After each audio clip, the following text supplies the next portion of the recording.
What's up, my wizards? It's Dev from SBMTG down there on the youtube.com. We like magic. Today is the final day of Eldritch Moon spoilers, Friday, July 8th, 2016. So we got like 100 cards that got spoiled today, and that's kind of a lot of cards to go over. So I'm just going to pick my top 25 cards. We're going to do 25% of the things that were spoiled today. This is my top 25 right here. A quick note first on how this list was put together.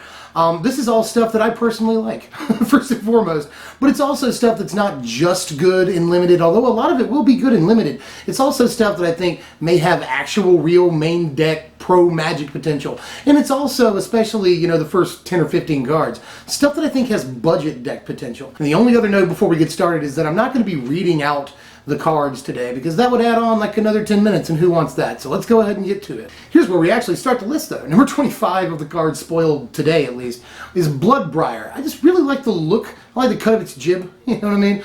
I like the cut of its hair. But the card is not too shabby looking, you know? As long as we have another dedicated sacrifice outlet, it looks like it can get pretty big.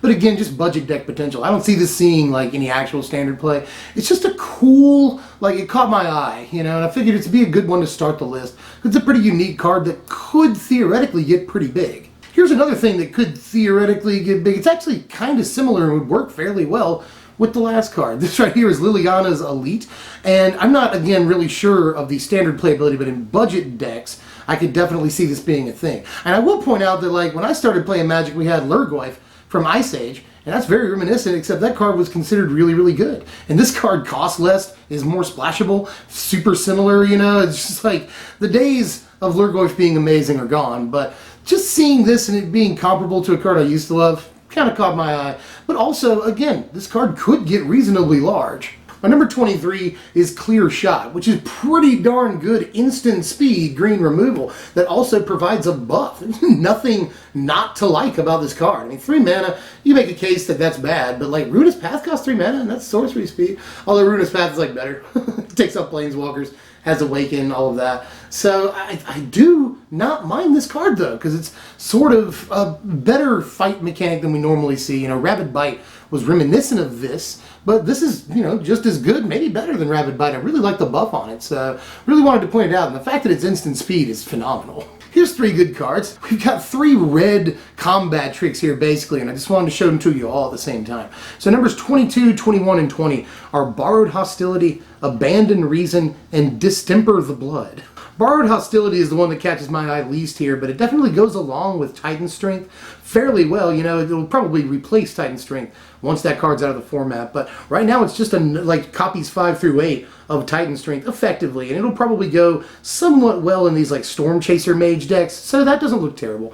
But Abandoned Reason and especially Distemper of the Blood look pretty fine in the, you know, Vampire Madness deck. Especially, again, Distemper of the Blood doesn't look bad at all, honestly. 1 mana for that buff and trample isn't terrible, because that deck looks like it's going to be trying to play really, really fast. And Distemper looks like it can help with that. And Abandoned Reason, honestly, just looks, you know, somewhat similar and spreads out the buff. But I don't think it's as playable as Distemper, but still, you know, eye-catching. Again, not too bad, and may not make it into the final version of budget vampire decks, but is still a reasonable, you know, a madness option. You'll notice that this first half of the list is backloaded with red cards. I saw a fair amount of good red cards, especially for limited play today, and a couple that had good design, including this guy right here. This is Stencia Innkeeper, and I think that she's not too shabby. She looks underwhelming at first, but as an older player, she reminds me of Avalanche Riders a little bit, except you don't have to pay the Echo, and you get an extra point of PT. So they're really, really helping make up for you not actually destroying the land, but you're still tapping down a land for a turn, which can have a lot of implications, you know. I don't think it goes into the like actual, you know, vampire deck, but I do think it'll look fun in either a budget build of that deck or maybe a pseudo land destruction build, because we're reaching some sort of mass on that deck where we might be able to put together land destruction and it'd be at least somewhat convincing. You know, and I hate that Wizards doesn't print land destruction. I know they say it's not fun, but a lot of people had a lot of fun with it. And like Stone Rain was a capstone card for a long time. That was an important card in Magic and sort of one of the things that Red did in the color pie. And we can't have Stone Rain. Like, why don't you just reprint Stone Rain, but instead of any land, just basic? You know, just destroy target basic land. Would that make it a little bit better?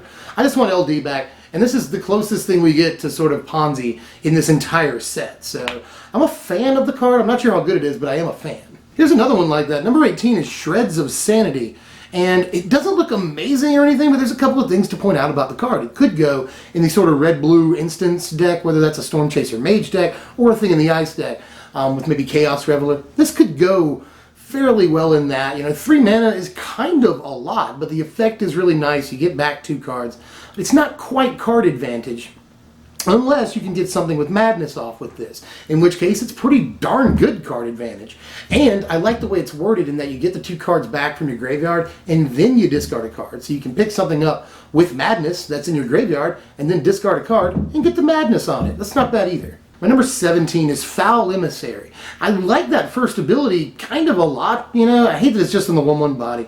And I have heard this mentioned with Company in the same sentence. I don't think Company's going to play the card. Probably not, because Company's not going to play too much Emerge stuff. And the card looks really good with Emerge, obviously. I will say that 3 mana things are the things you're going to be wanting to use with Emerge the most often. A lot of Emerge costs are 7 mana. You play a 3-drop, 4th turn, you can sacrifice a 3-drop and play the card with Emerge. So a 3-drop is where you want to be as far as Emerge goes, or at least it looks that way. So the card's good as far as that goes, very good with Emerge, and the first ability's fine.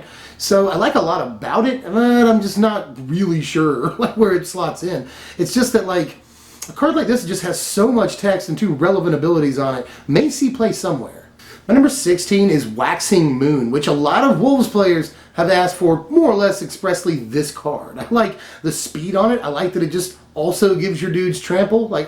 All the cards good. It just keeps doing stuff for you, And mostly the reason it makes the list is its interaction with Ulrich. That seems really nice right there. You can also transform your Breakneck Rider or whatever, So that looks good too, but mostly because of its interaction with Ulrich, I like this. Whether you're flipping him to his front face or his back face, something awesome is going to happen. So Waxing Moon looks good, and again, it's exactly one of the things that Wolves players wanted, so here you go. My number 15 is Fogwalker, and I know that it's pretty high up the list here, but I like the card a lot. It's another thing for the blue-white tempo deck that's focused around spirits. I like the card a lot, and it combos well with another card that we'll see way on up the list here. So I do think that it's a nice 2-drop, which the deck needs maybe 1 or 2 of, but Spirits is obviously looking good, and this may just sneak its way in. My number 14 is a card that might be slightly better than it reads at first. This is Alchemist Greeting right here, and I don't want to pay the 5 mana for a Grasp of Darkness, basically. Nobody wants that. But you can pay 2 mana for a Grasp of Darkness, which is more or less the going rate. Obviously, the deck that wants this is Red-Black Vampires, and that deck already could play Grasp. I just don't know if it wants to, or at least if it could play this instead, will it still play Grasp? Maybe. That's an issue that will be resolved in testing. But I do like that the deck has 5 second turn free discard outlets, So you go into turn 3 and you got a bunch of free discard outlets that you can play on turn 2. You go into turn 3 and suddenly this becomes not bad at all, You discard it for free, you pay the 2, you still got a mana up, you kill a guy, and then you have mana to spare. That's not bad. You go into combat after having killed a guy, and you just smash in. So early in the game, I don't mind the card at all. I think it's a fine 3rd turn play with all of our vampires that we have to discard cards to make them good. So I don't mind the card. I think another card that might sneak its way towards playability in those decks, because they're really looking for options that look an awful lot like this. My number 13 is another weird one, and it's also pretty high on up the list here, but you'll see. This is Terrarium right here at number 13. And my reasoning is that Chromatic Spear and cards like it are pretty much always good, more or less.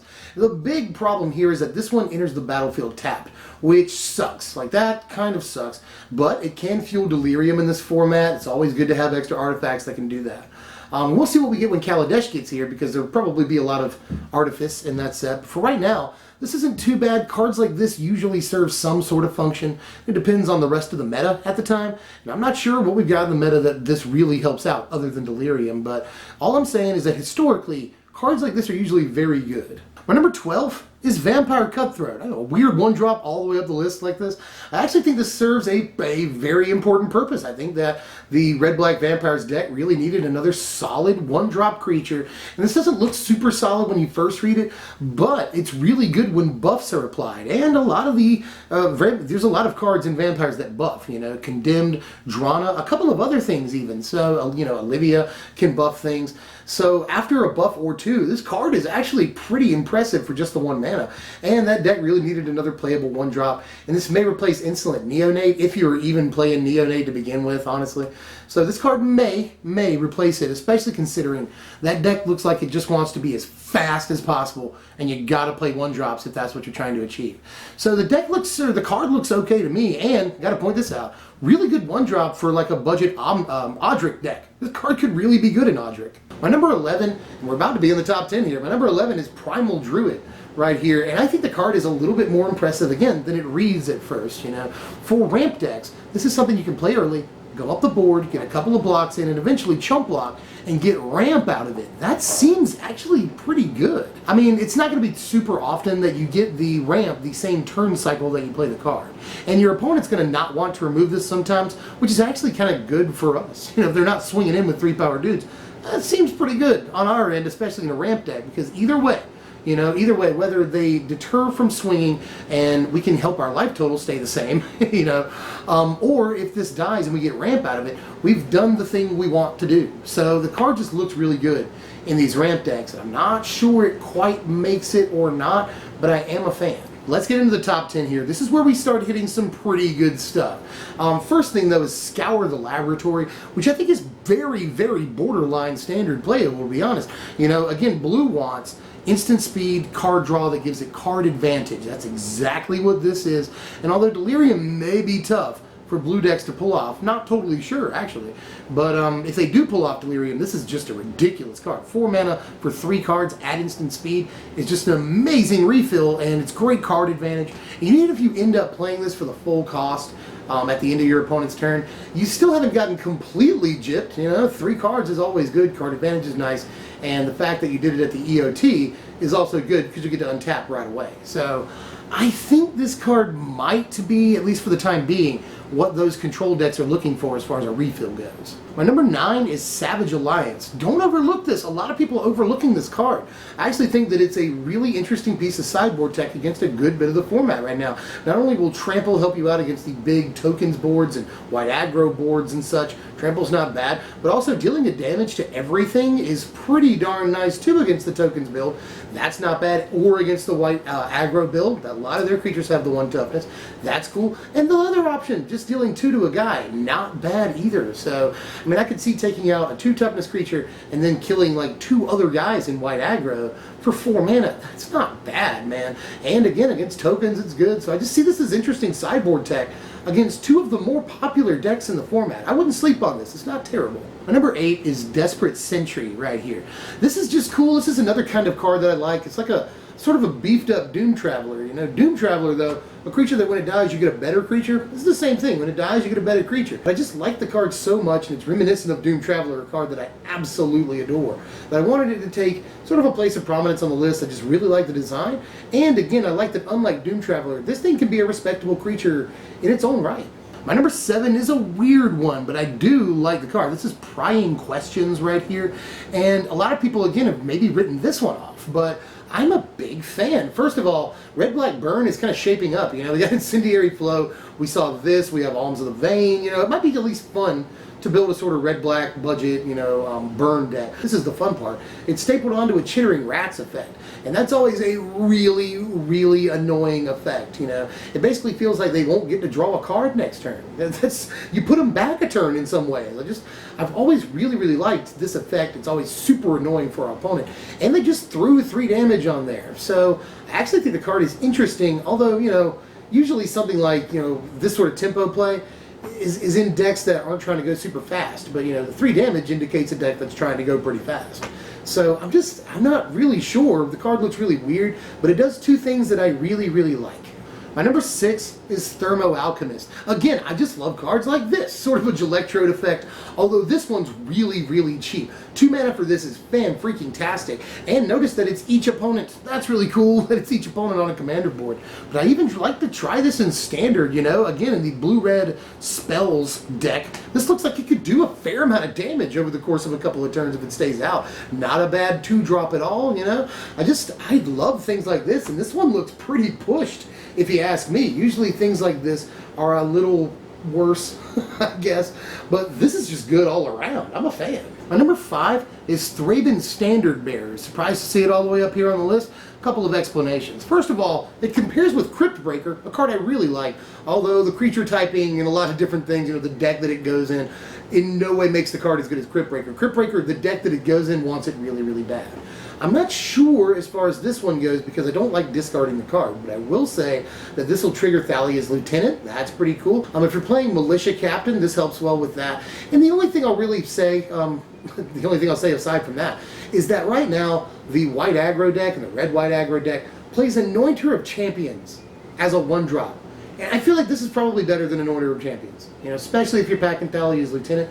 This is likely better, although again, I'm not sure that deck wants to discard cards, So it's kind of a toss-up, but end of the day, just a thing that triggers, either creatures entering the battlefield or Thalia's Lieutenant, those different abilities. Every single turn is good, and it's a decent way to turn top deck mode into a guaranteed creature every turn too. So I do like a few things about the card. I'm not really sure it sees play, but it is fairly pushed, especially for a common. Like that about it. This is Fury Blade Vampire. Yet another free madness outlet on turn 2 for these vampire decks. Only this one I think is really important because it can get to 4 power. Yet another 2-mana 4-power creature that you have to do some work for. But I really, really like this card a good bit for those decks, and I do think it could go in. I definitely do. I want to test with this because the deck got an awful lot of 2-mana madness outlets. For free, by the way, just free madness, or free discards at least.